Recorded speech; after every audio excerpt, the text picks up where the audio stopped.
Wonderful to have you with us. So tonight we just want to take a little bit of a journey through your story and through your life. Obviously, you've been in a number of churches in positions for a long time, and you were an associate pastor down in Bromsgrove. Is that right? No, I was an assistant pastor in Coventry. Then I was the pastor of a church in Bromsgrove, right, and then pastor of a church in Peterlee. Yes, and then of course we'll go on the journey in a little bit after that. But you didn't start. I mean, you didn't start out. Well, even in the Pentecostal church, you started out somewhere very different. Excuse me. What was your first experience? Because sometimes we can talk about church, and I don't want to just talk about church. What was your first experience, I guess, of God? It's a good question, and it becomes interesting when you look back. I mean, first and foremost, my mum and dad were Christians. My mum was a Christian when they married. My dad became a Christian after that. But he went to church with my mum as soon as they got married or as soon as they got engaged. My grandmother was a preacher, and they were very, very involved in church. So that was really important, because I think that heritage, if you like, that transmission of values, that transmission of ideas and knowledge, was pivotal foundation stuff, which, I really thank God for. But obviously, you come to a place where you have to make your own decisions in life. And those decisions, what is it that moves you from hearing something day in and day out to suddenly hearing it as if it's for the first time? And, that event rocked me. I went from being somebody who counted the number of planks in the floor, the number of bricks in the wall, and the number of panels in the ceiling, into somebody who found spiritual life, in one single Sunday's meeting. The guy that was preaching, Sid Gray, bless him, I've got to explain that it's an independent Methodist church, and in an independent Methodist church you used to go to a different preacher every week. They didn't believe in paid ministry, so they had a circuit of ministers, and they would travel around. And what it meant was you got some good folks, you got some very poor folks, you got some boring people, you got some funny people, but the preponderance of people was towards the poor end of the spectrum. I've got to say that. Sid preached, and in all the years he preached, he'd never had anybody respond to the gospel. And so he preached the gospel, gave the appeal, and didn't realize that I'd been struck by lightning halfway through the sermon. And I started crying in the pew, third from the back, on the right-hand side. And the girl in the pew in front started crying, and the girl in the pew behind me started crying. Wow. And there was this real moment of atmosphere in the church where everybody suddenly twigged something was happening unexpected. And Sid gave the appeal. And I think, he'd seen Billy Graham on the telly or whatever, and said, if you want to get saved, walk and come down the front. So I got up out my seat, stumbling, and nearly ran to the front, and the two girls came as well. And Maureen and Dorothy, I think it was. And he was alarmed, I think, bless him, because I don't know if he'd ever led anybody to Christ before. But frankly, the work was done before we got to the front. Which is often the case. Yes. I mean, suddenly everything was just like a jigsaw puzzle when the last piece drops into place and you see the whole picture. And whatever it was at that point, I was 14-year-old, maybe 13-year-old. I've got a suspicion now it was 1966. But he led us to the Lord, and suddenly that made a difference. That made an absolute difference. But the problem was that the church wasn't really conducive for going on, if you like. There were some great old saints there who understood the scriptures, but it wasn't an alive place at all. It was extremely boring. Okay, because I guess a lot of the time you would ask for somebody's testimony, we do the bit we just done, and that's usually where we end. But this is actually more the start of the journey, because this wasn't done and then everything's been rosy ever since. There was definitely some changes, but the first change that happened really is you moved from the Methodist Church to the Pentecostal Church. What was the reason behind that? Well, I went to school and started telling somebody that I was a Christian, and suddenly I found out that a guy in the class, at my class, was a Christian as well. And unbeknownst to me, there was a circle of people at the school who were Christians. And he went to the Pentecostal church in Merton, where I lived. And so I said, "Oh, come along." And so I was happy to do so, because it was, contemporaries. And he said, "It's not boring, don't you worry about that." And when I came in, the significance of it at the time didn't dawn on me. But they all hung about while we walked into the church and let me sort of more or less walk in first, and then pointed me to a set of seats and said, "Go on in." And it was a pew, and I went in. Of course, I was next to the wall, and then they filled the seats up, so I was stuck next to the wall. And they did that deliberately, because people started speaking in tongues, and I would have ran out of the place. I was absolutely alarmed that they were crackers. And it was extremely enthusiastic and extremely lively. I didn't know what on earth was happening, because my experience of church was you go there to be punished and bored, but it's worth, because God died for your sins. Here it was, welcome to the madhouse. And they had craftily just put me in there to stop me running out. Hey, by the way, good tip. Good tip, yeah. Having said that, I was baptized in the Holy Spirit. It ended up being as crackers as anybody. And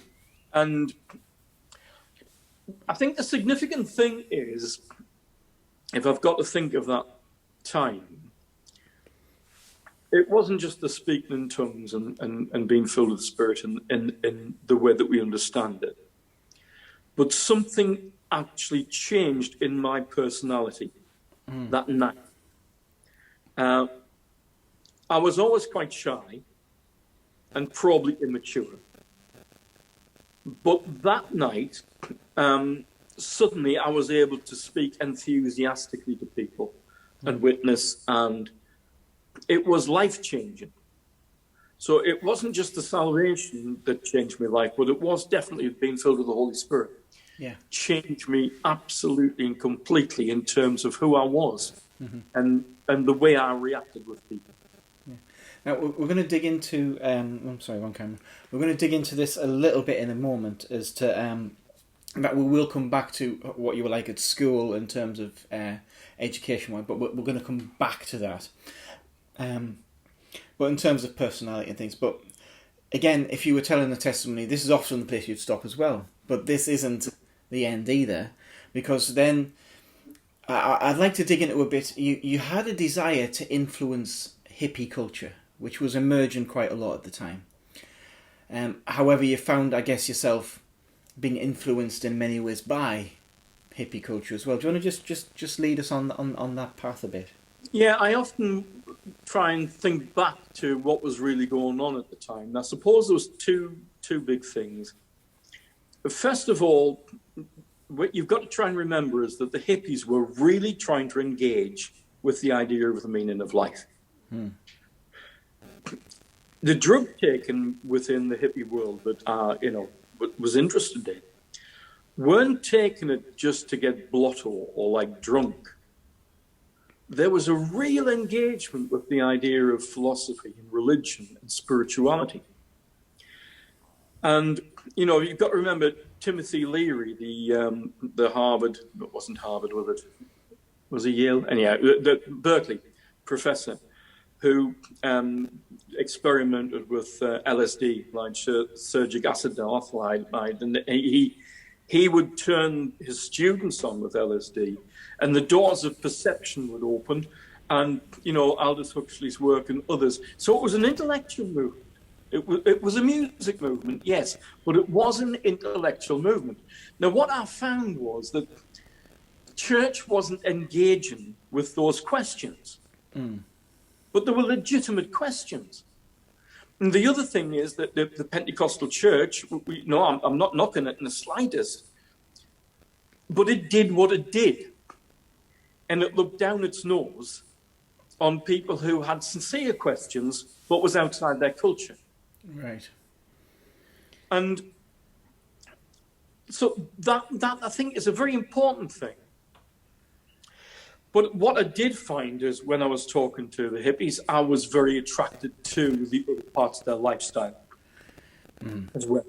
Which just as we leading that, I just want to highlight that, because this is often the danger of when you're trying to engage with a culture, is that actually as you try and engage with it, you can find yourself very attracted to it. Sure, and I think especially if you don't have somebody you can trust who's mentoring you and putting safeguards in place. And I tend to think if there'd been another strong Christian with me, it would have had a different outcome. But as it was, I mean, it was strange days. You know, it really was. We were growing marijuana in the museum greenhouse in Sunderland. And the gardeners didn't know what it was. You know, it thrived. You know, people were taking LSD, people were taking hash and everything else. And anyhow, slowly, I found myself more engaged with that culture. And I lived a schizophrenic life for quite a while. Because I never stopped believing.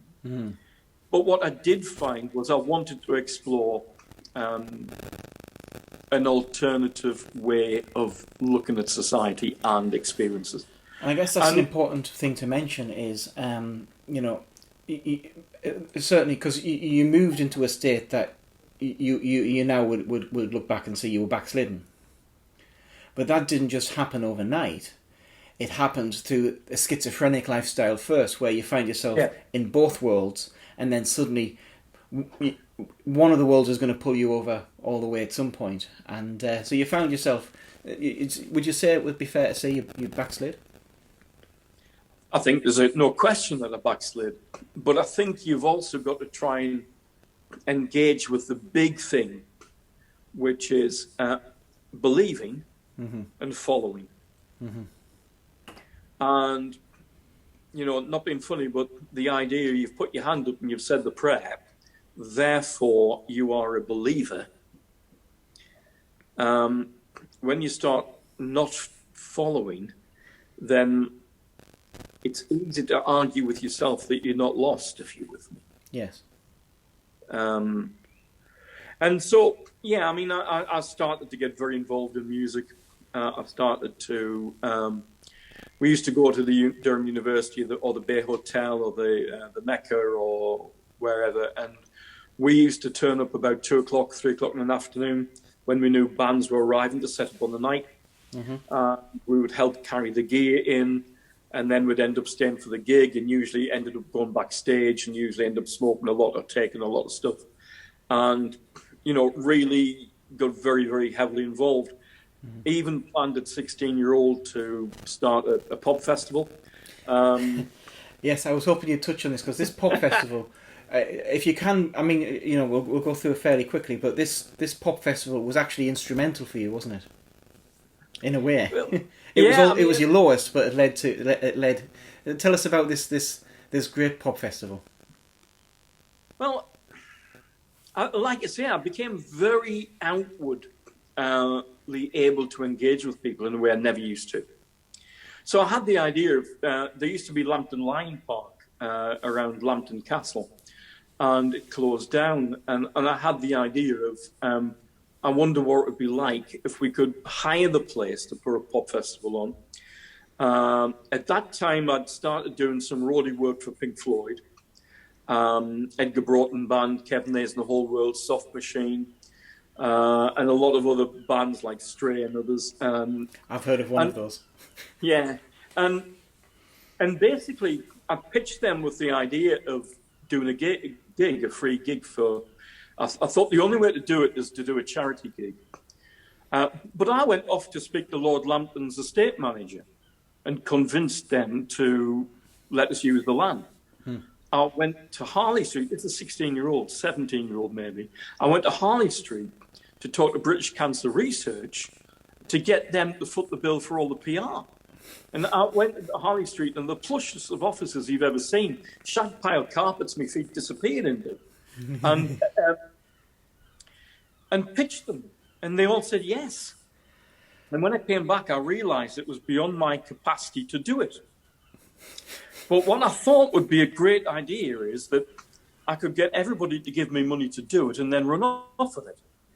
So, I had this larcenous edge to my soul, and planned really a rip-off festival and stealing from charity and fleecing the bands. Wow. It would have just fallen flat in its face. I'm sure it wouldn't have got there. But it tells you the state of where I was, which was not a good place whatsoever. And we were buying and selling drugs. We were coming back to the northeast. We were living rough down London. We were coming back to the northeast. We were selling drugs to our teachers at school. To your teachers? Yeah, two of our teachers were. We supplied them. It was the only reason I came back to sit my A levels, was that we had a large consignment of speed, and I doodled all over my A level paper. I did cartoons, so I failed every exam. I don't think I even got a mark on my name. So I was probably the person who failed the most at A level history. I don't mean history as a subject, in the history of the A levels. Right. So you're heading back up to the north, and something happens. When I was coming back the last time, we bought 300 tablets of. They were probably speed, probably amphetamines, but we weren't sure what they were. In fairness, the guy who sold us them called them Zoomers, which is clearly, it wasn't even a street name. It was just probably the name of his dog. I don't know. But we came back with the tablets, and we were hitchhiking to get home. And there was me and my mate Jeff, and we got a lift off a guy in a van, a transit. And I don't think he had a front seat. It was just the driver's seat, and we were rolling around the back, and he had a mattress in the back. But we started taking tablets. And the strange thing is, they must have had something hallucinogenic in them, because we all were experiencing the same hallucination. Now, I don't know quite how that happens. Somebody must have said something and people caught on, but we all heard the same music in the back of the van. We were all listening to the Rolling Stones, but there was no music playing. And then the guy who was driving said he was tired, and we said, take some of these, they'll keep you awake. And so he started popping drugs, and he started hallucinating the same hallucinations. And then things started turning because, so like I say, I'm sure it was amphetamine cooked with acid or something of the sort. But basically, he started seeing flying saucers over the motorway. They were really the motorway lights, but he thought we were being followed by flying saucers. And so he tried driving up the M1 with his head down under the dashboard because he didn't dare look at the road. Dear me. Talk about the provenance of gone. And anyhow, we must have got up, I don't know, I reckon Peterborough way, somewhere around there. And at the end, he just could not drive anymore. He was virtually comatose and dropped us off. Now, I never know what happened to him. I hope and pray to God that wasn't an accident. But he dropped us off and we could see a caravan park from where we were on the motorway. So we went to the caravan park and we broke into a caravan that was all in darkness. There was nobody in it. But at that point we realised we'd swallowed all of the tablets between us. So over 300 tablets when we bought them. There might have been a few on the floor of the van somewhere, but the substantial amount of them were gone. And at that point, things were really quite bad. I was leaking from top and bottom, thrown up everywhere, violent physical reaction, but also hallucinogenic as well. The dry stone wall outside the caravan were all made of skulls, spiders crawling all over the inside of the caravan. My friend that was with us, Jeff, decided that he didn't like being high. He wanted to get drunk. So he injected himself with cider because he thought that would get him drunk. Instead, it nearly killed him. And in the middle of that, I had a moment of clarity and I prayed. I've described it in the past as praying with one eye open. And in the sense that I knew God was real, but I didn't know whether or not I was able to pray to him or not. I didn't know whether I was too far gone. But I prayed and said, God, if you're there and if you're listening, I don't want this life. I really don't want this life. And the next minute, I was stone cold sober. And it was a shock. It was such a shock, I rolled a joint to calm my nerves. And I often use the same words when I'm telling my testimony. I think we fall back into doing that, but it was real, and I felt God speaking to me. It wasn't a big booming voice, but it was. I thought you were going to give me life, and I put the joint down, didn't smoke it, and at that point, I was free from drugs. Wow. I can't recollect exactly how I got home from there. It was all a bit of a blur. I mean, we'd been incredibly tired. We'd been up for weeks, probably without sleep. I do know that Jeff ended up in a mental asylum after injecting cider. So I suppose I must have called the ambulance at some point. I can't recollect police being there. Probably just did a runner because obviously we'd broken into the caravan. And I do remember coming home and bless me mum and dad. With all their worry, it would have been so easy for them to say, if you leave, you're not coming back. And close the door. There was never any of that. It was always welcome. And as soon as I walked through the door, anytime I walked through the door, it was a case of arms thrown around me, and hugged and loved. But I remember I came back and I said I'm home, but it must have been the way I said I'm home, that they knew something had happened. So my dad says, do you fancy some salmon and chips? I said, yeah, I love it. So, and that was it. Wow, wonderful. It's a really powerful encounter that you had. That and in that moment, your life was transformed, and you've never looked back since then. No, not. I mean, I've made plenty of mistakes. Yes, there's been ups and downs. But in another way, it was changed because just days, I don't know, maybe a week or whatever. I went with my friend Tom and that group to a church in Sunderland. And there was a young lass there called Athena, who happened to be going out with a friend in the circle. Wow. So just that changed my life as well. That's wonderful. There's some more stuff I'd like to dig into. I don't think we're going to get time to do it tonight, unfortunately. So because we are running a little low on time, I just want to touch on one thing. You talked about your exams. You talked about the time you spent at school. You grew up I mean, anyone who's heard you speak or teach, usually the comment goes, he's so clever. But that's not the you. You grew up thinking you were stupid, didn't you? Yeah, I mean, I was a failure at school. I think I got 5 O levels, but they weren't good O levels. And like I say, I didn't finish my A levels. Well, I did finish them, I just didn't take them. And I thought, in fairness, that I was well below average. And then I found the book, The God Who Was There by Francis Schaeffer. Mm-hmm. And if my soul was saved by Christ, and if my heart was won over by Athena, my head was changed and rewired by the writings of Francis Schaeffer. Because he wrote complicated stuff, but I lapped it up. I mean, I lapped it up. I couldn't put it down. And it was the start of an intellectual adventure. And he was talking about philosophy, essentially, and the arts. And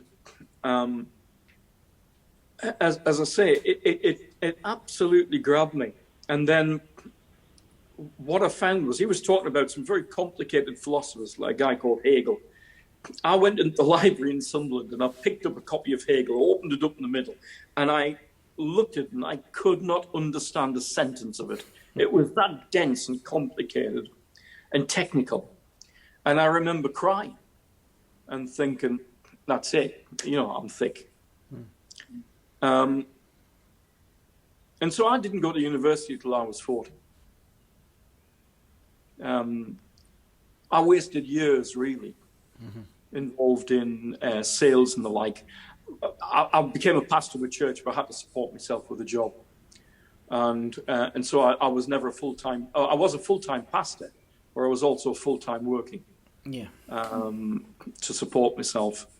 And, that you can't have regrets, because I'm sure God led me the way God led me. But I suppose I only really started to blossom late. Yeah. But always had a passion for the word. And I think that's important. Just for I just feel like maybe there's someone watching who feels in that place. The whole life you've been told you're not bright, you're not good enough, you don't have what it takes, and you can start to believe that. You can even start to believe it about yourself. But it's not until for you it was later. The way it is now is not the way it needs to be in the future. No, but it was the engagement with Christianity and the Word of God, and reading passionately around that, and reading clever Christians as well as the more mainstream stuff. Yeah, that it couldn't have happened. You had to push yourself. You had to push yourself beyond what you thought you could do. Well, to be honest, it wasn't even that. It just came alive. But what I'm saying is, I don't think I could have developed an intellectual life. And I've got my degree, I've got a master's. I did half of a PhD. I just couldn't complete because I couldn't afford the time out of work to finish it. But clearly, I have some capacity in that way. But I would have never found it if it wasn't for my faith, because it was about having questions and needing answers. And that goes against this stereotypical view of Christians, is that we just believe everything, and there's this. It's kind of like that. You must be dumb, but actually, there's a real when you really search and when you're really looking, there is a vast depth of knowledge out there. And if somebody has a question that I can't answer, I'm like, well, the answer's there. I've got to find it. And I don't just mean simple questions sometimes. Now, it's worth saying that sometimes the questions are so complicated you would need to spend 3 years in research to answer it. But you can't afford to take 3 years out of your life to do it. Which we may have one of those for our next Pew panel, but... So what's important is that we learn to believe and trust and prioritize the reality of God's word above other possible realities, if you're with me. Yeah. While at the same time having that thirst for knowledge that tries to find the answers. Yeah. And sometimes you just got to try and find the person who's had the same question as you, and then read their book. Yes. Wonderful. Thank you so much for that. I'm gonna have to cut you off there because we are running out of time. But thank you so much for sharing that. I was gonna delve into some other things, but maybe we'll do that another day. No problem. We could talk about your life since that decision at another time. I think that'll be interesting to do.